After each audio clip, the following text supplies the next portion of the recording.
Hello, Empire Podcast listeners. Anita here. Look, this episode is going to be one perhaps if you're of a delicate disposition or you've got small children or even slightly bigger children who don't like gory story, you may not want to listen to it with them. Anyway, just a friendly warning, on with the show.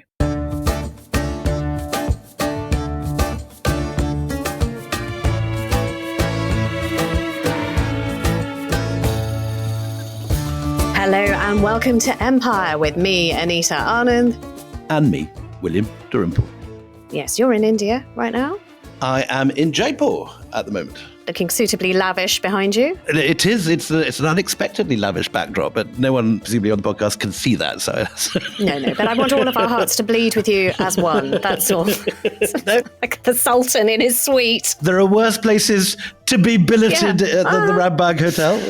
I'm at home in case anybody was wondering. Same place. Same place. Anyway, listen, today we're very thrilled to be joined by Anne Applebaum, Pulitzer Prize-winning author of books on Russian and Soviet history, including Red Famine, Stalin's War on Ukraine, and Iron Curtain, The Crushing of Eastern Europe, 1944 to 1956. You will have heard Anne everywhere, particularly of late, because, Anne, you are a special expert on all matters Ukrainian. So, I mean, you are a fabulous person to talk about what happened and what might happen. Yeah, we should say straight up that Anne has been writing about this story, which is new to many of us, for nearly 30 years now, and been living in the region, speaks the languages, and is the most reliable Western guide to all this. Anne, welcome. Thank you. That's a hard act to live up to, but I appreciate the introduction. Well, we have every faith in you, Anne. Absolutely every faith in you. Look, we finished with Simon Sebag Montefiore's rather heartbreaking podcast about the destruction, annihilation of the Romanovs. It was a really difficult listen. Very, very movingly told by Sebag. Very movingly extraordinary form. But in amongst that sort of personal tragedy, there was also sort of a hint of geopolitics, which I just love to, because we'll pick up sort of formally from 1917, but even before that, the reasons that the White Russians failed. And he made an observation that, there just wasn't an alliance between powerful people who could have matched and faced the Bolsheviks. One of the reasons he gave was that everybody was so very rude about, Ukrainians or Cossacks that they, wouldn't have anything to do with them, or the Poles, who are natural allies. But you also have another observation about this, which is really to do with empire as well, and that kind of colonial mindset that got in the way. I think it's absolutely true that the White Russians, when they looked at defeating the Bolsheviks, it did not occur to them to ally either with the Poles. Part of what's now modern Poland had been part of the Russian Empire. And of course, the Ukrainians and all of Ukraine had been part of the Russian Empire. And they were unable to think of those nations as allies, and they could only see them as more enemies. And for that reason, they were unable to unify and beat the Bolsheviks. So the deep assumptions about Ukraine, that Ukraine's not really a country, that it's just southern Russia, or that it's little Russia, or it's somehow lesser, or there are peasants, something like that, was so deeply ingrained in the Russian imperial consciousness that they couldn't give it up. And when we last really focused in on Ukraine, which was during the reign of Catherine the Great and Potemkin's campaigns in that area, Sebag told us that it wasn't completely clear at that period that there was a very clear Ukrainian sense of national identity that was completely distinct from a Russian identity. But that is not the case for the period we're dealing with now, is it? No, by the 18th and certainly by the 19th century, which is, by the way, the era when most European nations created their modern identities, Germany, Italy. By that period, there were Ukrainian poets, there was Ukrainian language that had been codified, there were Ukrainian dictionaries, there were Ukrainian newspapers, there were Ukrainian theaters, all of which had existed in Tsarist Russia, and some of which were actually quite severely repressed. So the idea that the Ukrainian language is somehow a threat to Russian imperial unity is a pretty old one. I mean, it goes back to the middle of the 19th century. And being Ukrainian in the second half of the 19th century even had a kind of revolutionary edge. I mean, to say I am Ukrainian was to say I'm against the empire. And it was a sort of an anti-establishment thing to say. And so Ukrainians from from already the beginning of the 20th century, had implied revolutionary interests or revolutionary activity or anti-establishment activity. I mean, there was actually a link between Ukrainianness and socialism more broadly drawn, that it was a peasant movement against the wealthy and against the imperial elite and so on. Was this something that was projected by people who were worried about, political opposition, or was it something that came from the grassroots up that, people at the beginning of the 20th century thought, I am Ukrainian? No, I think it was a grassroots movement. It linked together the peasantry in that part of the world, but there were also Ukrainian intellectuals. There were people writing histories of Ukraine and writing poetry in Ukraine. There were the famous national poet emerges around that time in the second half of the 19th century, Shevchenko, and they begin to talk about themselves as a nation. And as I say, it's by British standards, that's very late. But by European standards, not particularly. You mentioned poets. How much is this nationalism growing out of a linguistic root? It's very deeply connected to the language. The language, the sense of place, we were always here. We were farming the land while you conquered us and took over the cities. And I should say also, it was anti-Russian Empire. It was also anti-Polish in this period, because there is a difference between what's now Ukraine and the rest of Russia. Namely, prior to being part of the Russian Empire, it was Polish. It was part of the Polish Commonwealth and from the late Middle Ages up through the 18th century. So when Catherine the Great took it, she took it from Poland. Well, a lot of it, not all of it, but quite a bit of it. So the reestablishment or the original establishment of Ukrainianness was against both of those powers, even though Poland wasn't at that time an imperial power. And a formal declaration of challenge, though, that happens in 1917, doesn't it? Post the February Revolution. And you've got, a Ukrainian nationalist movement. It's gaining momentum. You've got Mikhailo Hrushevsky. I'm sure I mangled that terribly, but he chairs the Central Rada. Tell us what he wants and what he suddenly says that sets the hairs running. So Hrushevsky, and you all will appreciate this, was a historian. And this is sort of one of those moments in history when historians become fantastically important, which of course we all wish that was true all the time. Which sadly, in our heads it still is. Sadly, it's not. Are you saying we're not incredibly important to everyone?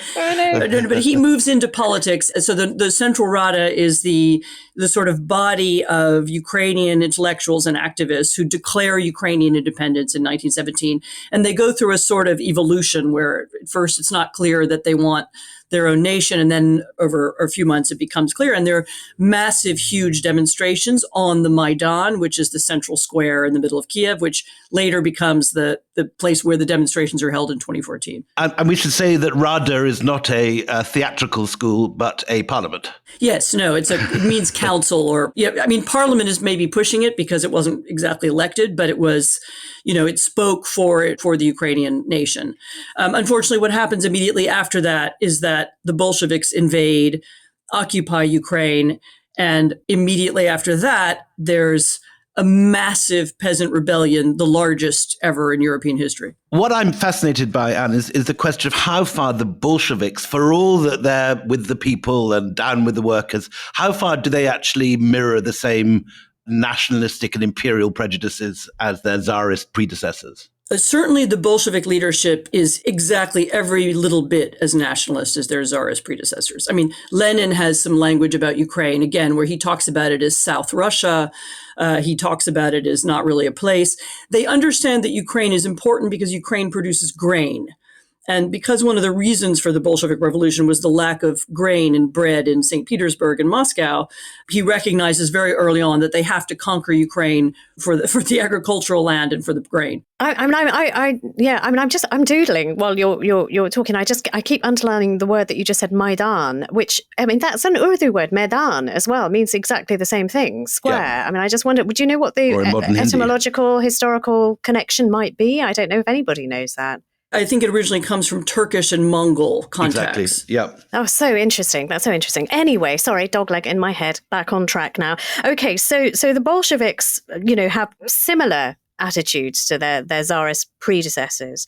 Well, how do they respond to this call for independence, this call for nationhood, with the pesky Ukrainians sort of overstepping their mark, as I suppose they would have thought. Lenin absolutely opposes it and sends Bolshevik troops in to quash this rebellion. Ethnic Russian Bolsheviks. Yeah, the Russian Bolsheviks say we cannot have an independent Ukraine, and they immediately seek to quash the rebellion. I mean, how do they do that? We heard some really dreadful stories with Seabag about the kind of tactics used by the Cheka. And I just wonder, what was the suppression of this movement like? The Cheka being the predecessor to the KGB. Yes, the Cheka was the early version of the KGB. So, I mean, the stories in Ukraine often involve confiscation of food. And this is important because it's what happens again later on. So these teams of soldiers and activists are sent by the Bolsheviks to go from house to house and steal the peasants' grain. You know, Ukrainian intellectuals are also slaughtered to whatever extent they can use terror, and they're not as fantastically well organized in 1918 as they get to be later.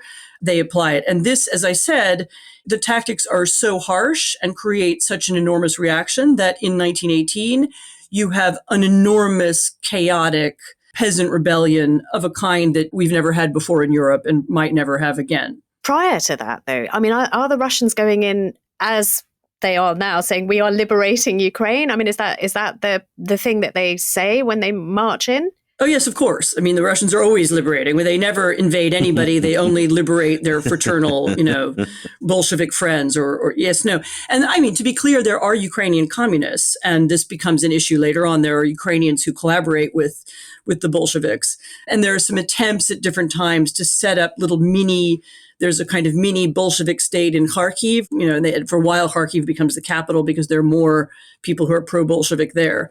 The main thing you need to know about Ukraine in 1918, in particular 1919, is that it fractures into a million pieces. And there are white Russians, there are Bolsheviks, there are different Ukrainian groups. There's a kind of Ukrainian guerrilla movement in eastern Ukraine, kind of anarchist movement led by an anarchist called Makhno. They fight one another. The Poles come in at one point in the year 1918. And Kiev is occupied something like 18 times by different groups. There's almost total chaos as different people fight for power.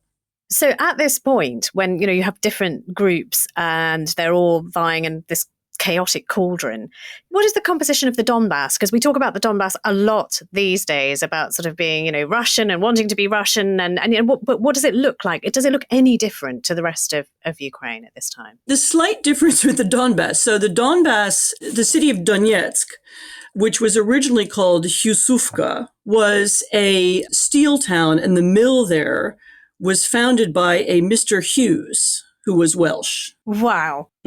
So Donbass was, the difference was it was a newly industrialized area. And so for that reason, lots of people were moving into it from other places, including people who were Russian speaking. So although the territory was Ukrainian speaking before that, as it becomes industrialized, it becomes more Russian speaking. What happened to Mr. Hughes? I mean, did he stick around during this time, or where did he go? Go back to the valleys? Yeah. He eventually went home. There's a connection between him and Gareth Jones. Gareth Jones, who is a Welsh journalist who is later on the one journalist who goes into Ukraine during the famine in the sort of peak moment in 1933. Okay, we'll come to that, but okay. His mother was a nanny for Mr. Hughes or had a relationship with Mr. Hughes. So there's a Welsh link to Ukraine that's very deep. A little known component. I love it so much. Don't you just your heart flares up? It's like so exciting. The Welsh turn up everywhere. Argentina, there's a huge Welsh story there too, isn't there? Going back to 1919, I guess there is now no pretense of liberation. Now it is, crushing any revolt. So what develops after that? I mean, do they manage successfully to wipe out all opposition? Does it all go away? No. So what happens is that the Bolsheviks win militarily. Some of the territory is lost. So what had been Western Ukraine becomes part of Poland. And so confusingly, the map of Poland is very different in between 1920, when Poland is finally established, and the Second World War. And there's actually there's a Bolshevik war against Poland as well that follows this. And the Bolsheviks actually lose that war. But they've won against Ukraine, and they reestablish Soviet power there. But they have a different idea, and they decide that instead of fighting Ukrainian nationalism, they're going to try and co-opt it. And so they create the Ukrainian, what eventually becomes the Ukrainian Soviet Republic. This idea that the Soviet Union will be a conglomeration of different states, different national states. And this is something that Putin to this day blames Lenin for, isn't it? Putin came out with a bizarre theory blaming Lenin for it. Yes, he did. And it's one of his explanations for why Ukraine isn't a real state. Although, as I say, the reason why the Bolsheviks did it was because having this very bloody war against Ukrainian nationalists and Ukrainian peasants and Ukrainian anarchists, they wanted to create some kind of Ukrainian state that expressed the difference of the place. And it was their concession to keep the peace in that region. I should say there's a role for Stalin in this as well. And in what way? Tell us. So Stalin has the title in this era he's the Commissar of Nationalities. And in that capacity, he comes a couple of times to Ukraine, and he personally witnesses some of the chaos and is personally responsible in a couple of places for giving really, harsh orders, murder everybody, take over the town. And he comes convinced that Ukraine is a real threat. And there's one particular moment when the white Russian armies see that, Ukraine has created a kind of vacuum and they can march to Moscow, and they start marching through Ukraine in the direction of Moscow. And that's actually the moment when the Bolshevik Revolution came closest to failing. And so for the Bolsheviks, this is a key moment. So they almost lost because there was chaos and weakness in Ukraine. Oh my God, doesn't this sort of echo of Wagner's coming closer and closer, in a moment of chaos? Just going back to this cauldron of violence, I'm fascinated by just the sheer brutality of this period of time. This is also the period of time where pogroms are taking place. But everyone seems to be at it. We're talking about, some 50,000 Ukrainian Jews are slaughtered at this time. Who is doing the killing? So the killing is done by, again, you're right, almost everybody, by Bolsheviks, by white armies, by Ukrainians, almost everybody who goes through a village. There at that time, there are a lot of criminal bands roving around, and a lot of the pogroms involve, wiping out a village and stealing everything that everybody owns.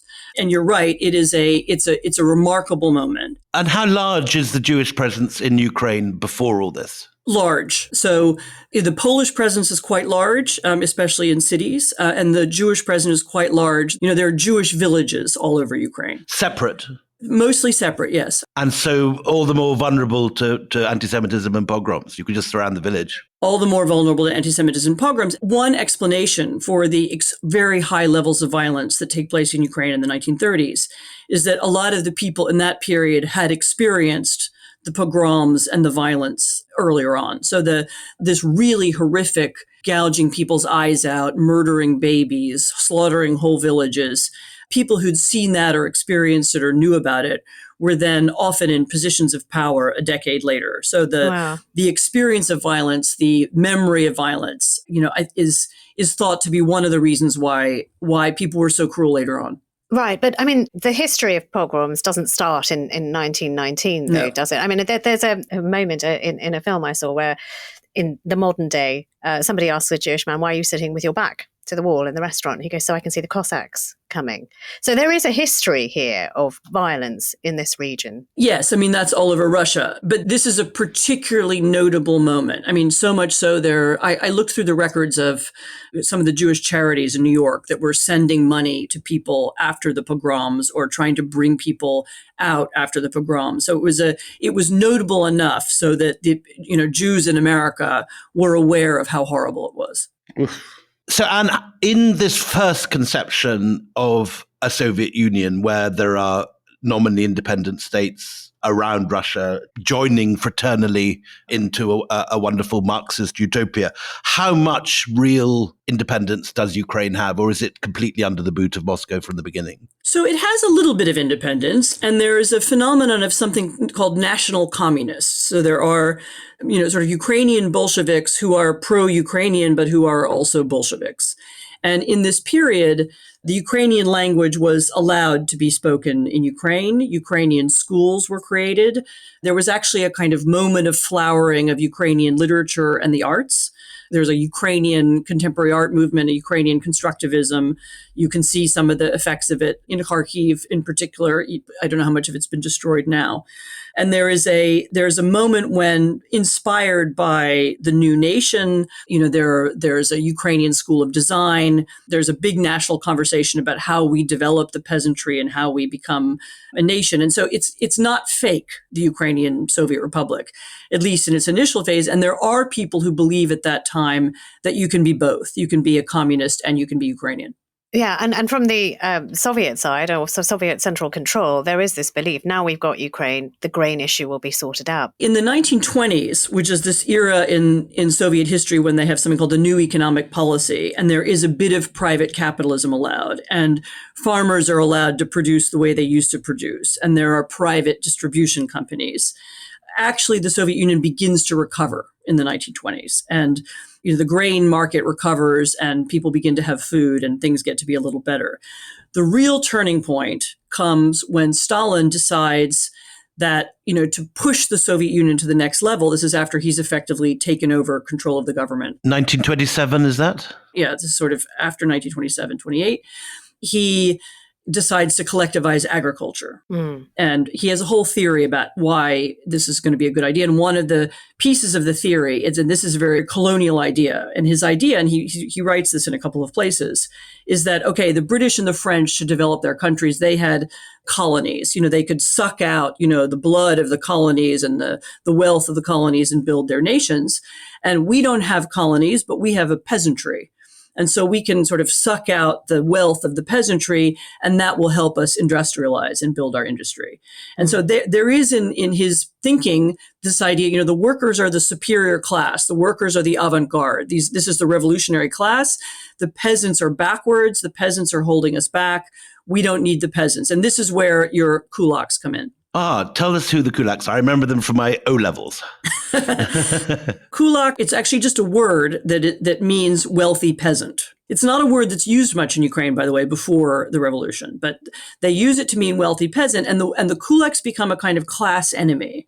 So the kulaks, like aristocrats or like the old bourgeoisie, are fair game. You can take land from the kulaks, you can attack the kulaks, and this becomes a kind of rallying cry in the run-up to the Ukrainian famine. So collectivization has two parts. Part of collectivization is called de-kulakization, where they arrest the kulaks, they take them away, they remove them from their farms. Sometimes they send them into the gulag, sometimes they move them somewhere else.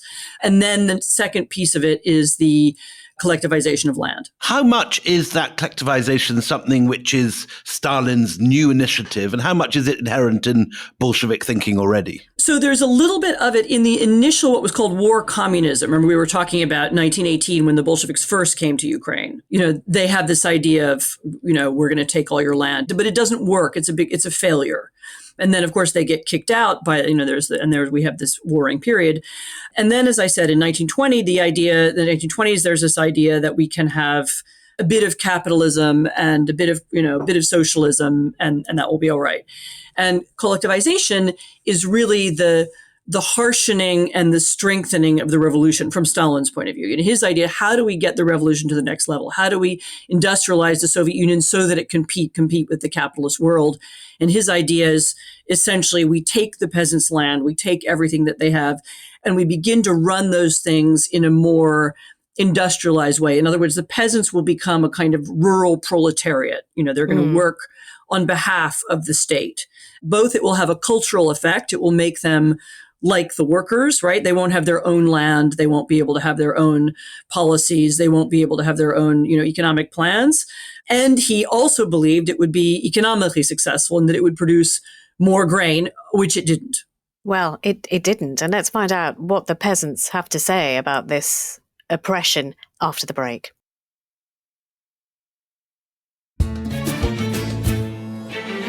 Welcome back. We are with the fabulous Anne Applebaum. So, you detailed, the crushing or the attempted crushing of the spirit of Ukraine, the de-kulakization of Ukraine.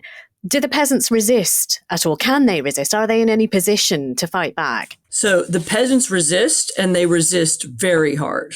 And there are different kinds of resistance. There are these famous women's rebellions where groups of village women go and surround the activists who come to their village to collectivize their land.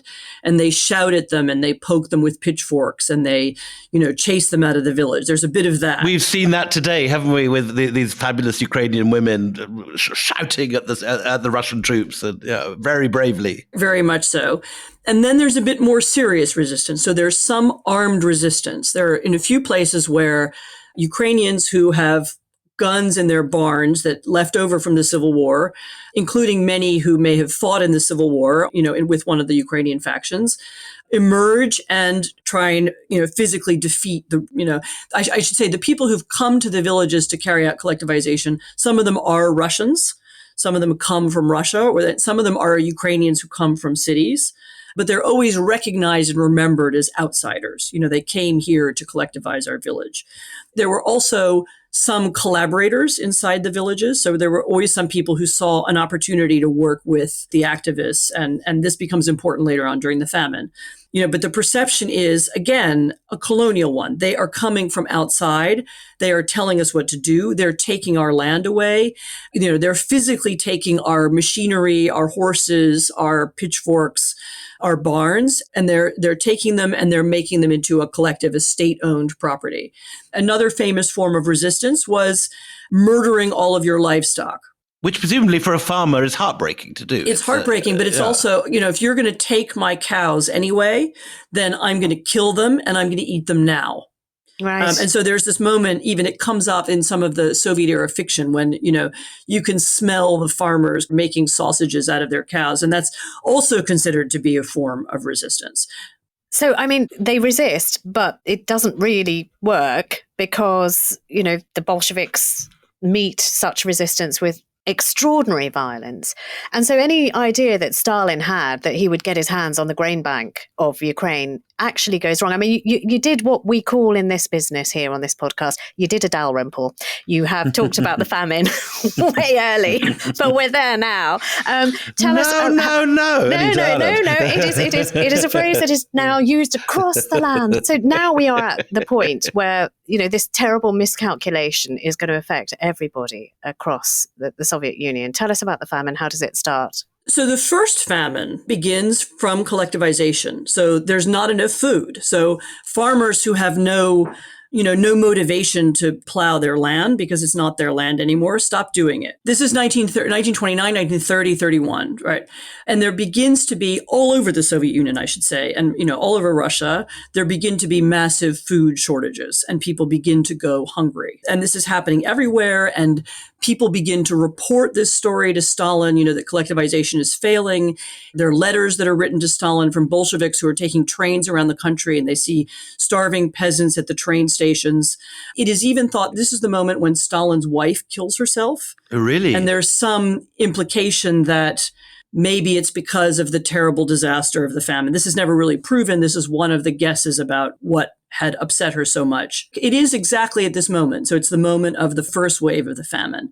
And there are all kinds of people begging Stalin, don't let this famine continue, end collectivization, let the peasants have their land back, change the system because people are really starving to death.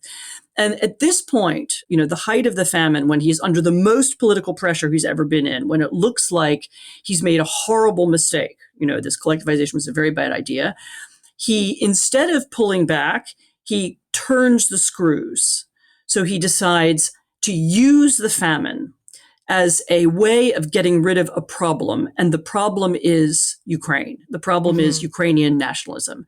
He's going to tighten and increase and make the famine worse in Ukraine. He actually bans the word famine, doesn't he? People are not allowed to use it. The word famine is never used. You're not allowed to say it. So it never appears, for example, in the archives. You have the archives and the records of these Politburo meetings. Nobody ever talks about the word famine. I mean, that's just to Western ears, and of course, anyone living in a democracy is just such an extraordinary thing that you can excise the very word of the thing that everybody is going through, and people go along with it. They excise the word, and later on they alter the statistics so it looks like nobody's died. And there are a series of decrees that are passed in the autumn of 1932 that are focused on Ukraine. For example, decrees that forbid peasants from moving from the countryside to the city, that close the borders of Ukraine, that lists particular villages and collective farms, puts them on blacklists so that they're not allowed to receive any food or any industrial goods at all. They essentially create a situation where Ukraine is locked down. Teams of activists go into Ukraine to collect food, and they aren't just collecting grain, they're collecting everything. And they go from village to village, and this is very well documented in memoirs and also in archives. They go from village to village and they take everything. Thankfully, Anne, most of us will never know what a famine feels like, touch wood. But what was it like in Ukraine at the time? You have to picture whole villages where no one is able to leave their house. People are lying on beds. Children are lying on the ground. Children have very swollen stomachs, very thin faces. There's an activist from Russia, actually one of the people who was sent to Ukraine to help carry out the famine, to confiscate people's food, wrote this note. He describes the children as all alike, their heads like heavy kernels, their necks skinny as a stork's, every bone movement visible beneath the skin on the arms and legs, the skin itself like yellow gauze stretched over their skeletons. And the faces of these children were old, exhausted, as if they had already lived on the earth for 70 years. Oh, what a quote. The scale of it and the extent of it, if you walked through the series of villages, it would be as if you were going through an emptied out, there had been a nuclear holocaust. It was so silent. This is exactly the kind of thing that Gareth Jones, your Welshman on foot would have seen. There were also reports of cannibalism taking place as well. Yes, Gareth Jones did see this, and he does also describe it. And there are massive reports of cannibalism, some of which are actually in the archives as well. So there were police reports. Police would go to a village and they would hear of somebody who'd captured a neighbor's child and cooked them and eat them. And there would be, these angry reports. And some of those reports went back to Moscow. So people in Moscow had a very good idea of what was happening in Ukraine. It would have been clear to them. They would have known what was going on. But they allowed it to happen because part of the point of the famine was to repress the peasantry, to eliminate Ukrainians, and then eventually to replace them. And one of the things that happens after the famine is that people from Russia come into Ukraine and are actually given farms where everybody's been wiped out. One of the things that happens in any colonial situation is that you get stereotypes developing about the colonized, and you get the rulers looking down on the people that they have colonized. Do you have a stereotype of Ukrainians developing in Russia at this time, and so that they can shrug and say that's the kind of, they hear about cannibalism, they say that's the kind of thing those Ukrainians would do? That's what they're like. Absolutely. There's a stereotype of a kind of backwards reactionary peasant, who is trying to stop our revolution. And in the memoirs of activists, and there are a few people who wrote about what it was like to be on one of these grain details, people write about, I thought what we were doing was good because we were eliminating these medieval peasants who were barely literate. They couldn't read or write. They knew nothing about our revolution. They were trying to prevent grain from getting to the workers in order to create progress. And so there was a kind of peasant, cunning, thuggish, stereotype, which exists in Russia today. There's a slur, khokhol, which means kind of Ukrainian peasant. And you can hear Russian propagandists using that term now. It implies kind of stupid and backwards. So classic sort of colonial stereotype. There's a way in which also Stalin blames the kulaks for the famine. So, I'm going to kill you and it's your fault. He talks about them, it's their fault that they've brought themselves to this circumstance. So the famine is portrayed to the rest of the Soviet Union as the fault of the backward peasantry. And when you're describing, just this elimination of villages, of, vast swathes of population, what happens to their bodies? I mean, is this a place of mass graves and mass burial? And there are mass graves. And if you go to Ukraine now, outside of a lot of Ukrainian villages, you will see a little famine monument. And that will be the monument to the mass grave to the people who were buried there. And one of the reasons why statistics about the famine are hard to come by is that a lot of these were, this wasn't counted. I mean, there was actually doctors in Ukraine were told not to write the cause of death on death certificates. You weren't supposed to write that someone died of famine. And then, of course, there were children and people who were poor and illiterate who just weren't counted. When you were writing this history, Anne, when you were researching this for your Red Famine book, how did you manage to come up with some sort of statistics? What were you doing? So there were a group of Ukrainian demographers who a few years ago went through the archives and they looked at population records, basically. They didn't look at famine specific records, just like how many, because there were censuses and there were other reasons why they had to know numbers of people. Remember, this was a centrally planned economy. And they make a kind of guess based on available information in the years before and in years later on about who's living there. This is exactly what historians have to do in India when they're trying to work out how many were killed by the British in 1857, because no one's recording the numbers, but you do have numbers roughly for before, and you do have numbers roughly for after. Right. And I should say the Ukrainian numbers are disputed. I mean, some people think they're much higher. But these are the only, the only numbers that we have get us to about, I think it's 3.9 or 4 million people dead. And then so there's another figure that counts babies not born or something like that, in which you get 4.5 million. But it's a lot of people, and it's clearly felt and remembered. And there's a long echo of it in Ukrainian history, and people's grandmothers told them about it, and people kept diaries that were hidden and so on. So it remains something in the back of the Ukrainian imagination in the late 1980s and 1990, when it becomes possible to talk publicly again about the real history of Ukraine. It is the first thing that comes up. Can I just get the one word we haven't used yet, which is the word that's attached to this, is Holodomor? What does that mean exactly? So Holodomor is a word that was created, immediately after these events, which means terror famine. Essentially it means death famine. And is anything like this happening at the same time in Russia, or is this specifically a colonial thing that the Russians are doing to their colony, Ukraine? There is quite harsh famine in some parts of the Volga region of Russia. And there is another separate thing that happens in Kazakhstan, which is focused on nomads, and which is a similarly colonialist project. But the project in Ukraine is unique for two reasons. I mean, one, as I say, because the rules for all of Ukraine are different and they're only to do with the Ukrainian public. And also they are followed immediately, and this is carried out by the same secret policeman who carried out the famine, by a kind of De-Ukrainianization, a denationalization of Ukraine. So all these intellectuals and artists and cultural figures who were flourishing in the early 1920s are arrested, sent to the Gulag. Their institutions are taken apart. Ukrainian dictionaries are banned. And there's an attack on Ukrainian national identity that happens at the same time as the famine. Do you have officials in Moscow dictating this, or are there sort of collaborating Ukrainians who are masterminding this from Ukraine itself? So there is a Ukrainian secret police. By this time, it's called the OGPU. There are Ukrainian secret policemen who collaborate. And in some of the villages, there are Ukrainians who collaborate with the activist teams. However, the plans are made in Moscow. And so there are, as it were, collaborators with the colonial regime, but it is the colonial regime that is making that decides that this is going to happen. And also, any attempt at trying to downplay what is going on with this famine and how many people are suffering, it's impossible, because this is also the time of photography.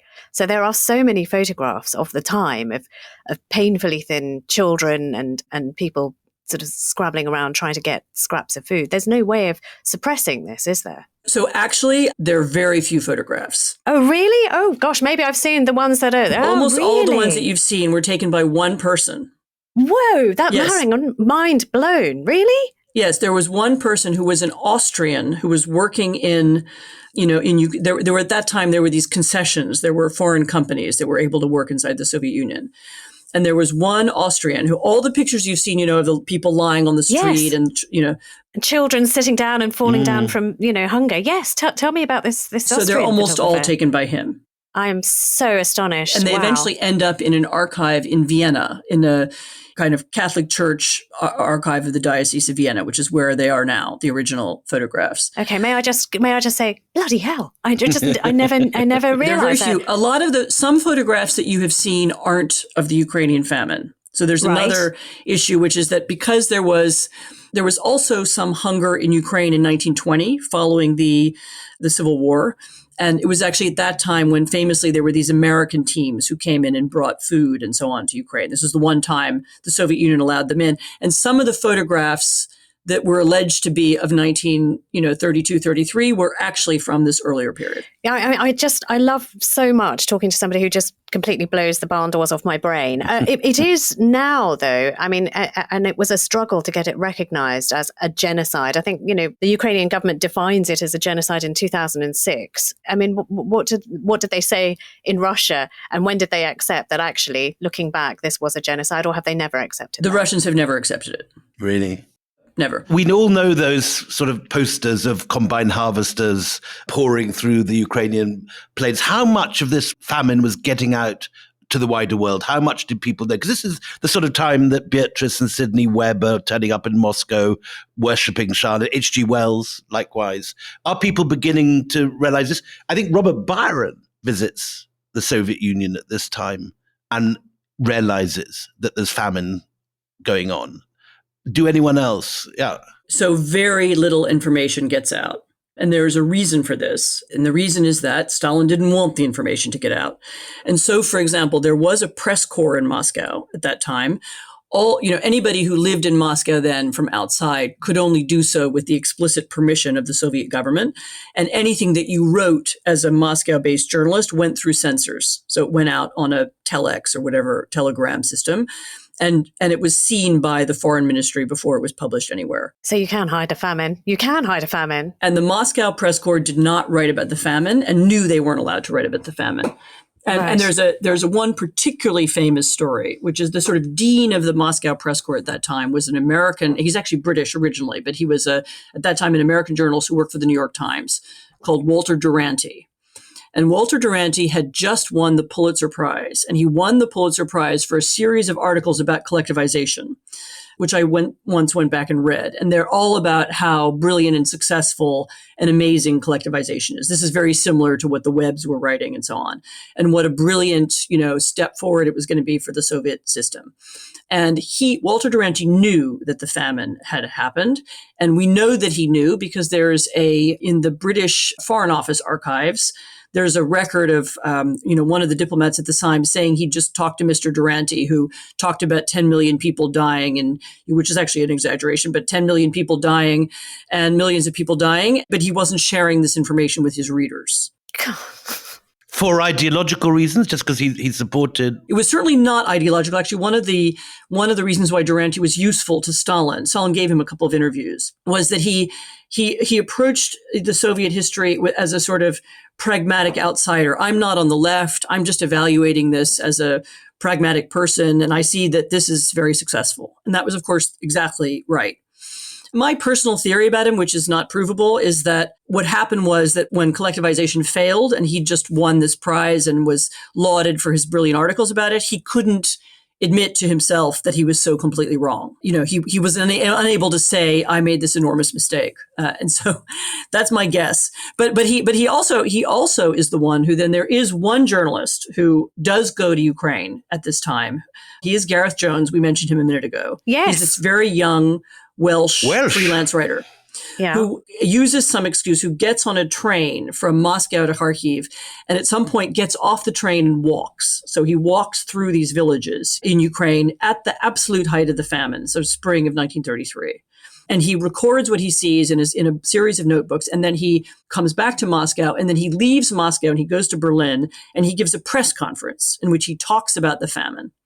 After which he's immediately denounced by Walter Duranty, who says, this very young man, he's terribly talented, but he doesn't really know, he doesn't see the bigger picture. He doesn't really understand what's going on.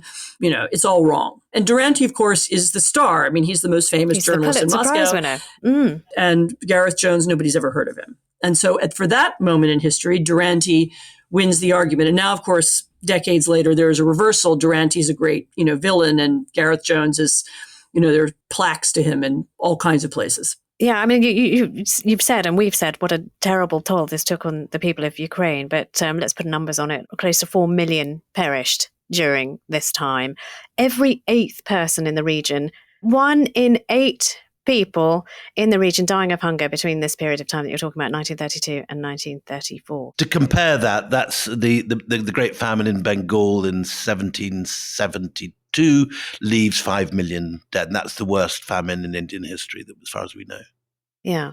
Just very quickly, just after the famine, and again, I'm scratching around into my GCSE Russian, but wasn't there this really ridiculous situation where from this region, which had suffered so much, you get this character called Stakhanov, who sort of comes up, who is Stalin's poster boy.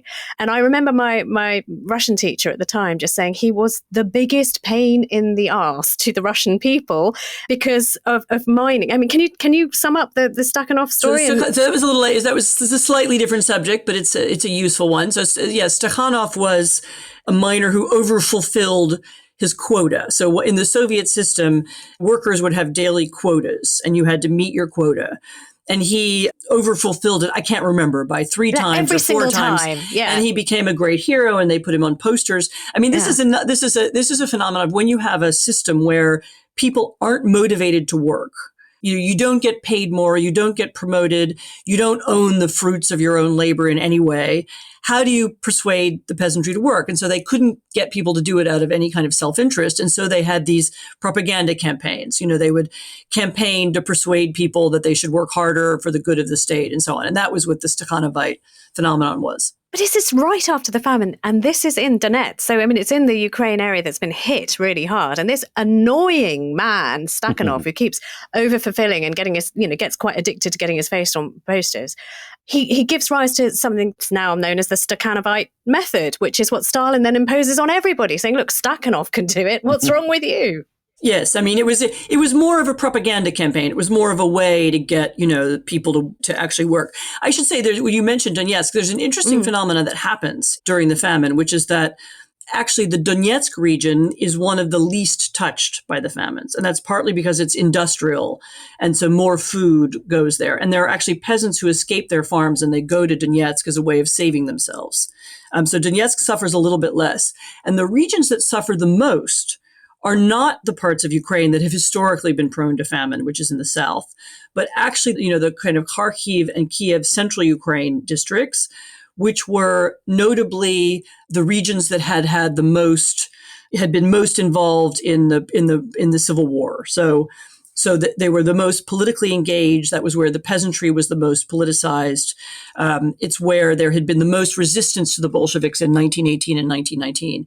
And so if you look at the map, I mean, there's almost an overlay between where the anti-Bolshevik activity was strongest and where the famine hits hardest. And in 2006, the Ukrainian government formally defined the Holodomor as a genocide. Was it a genocide?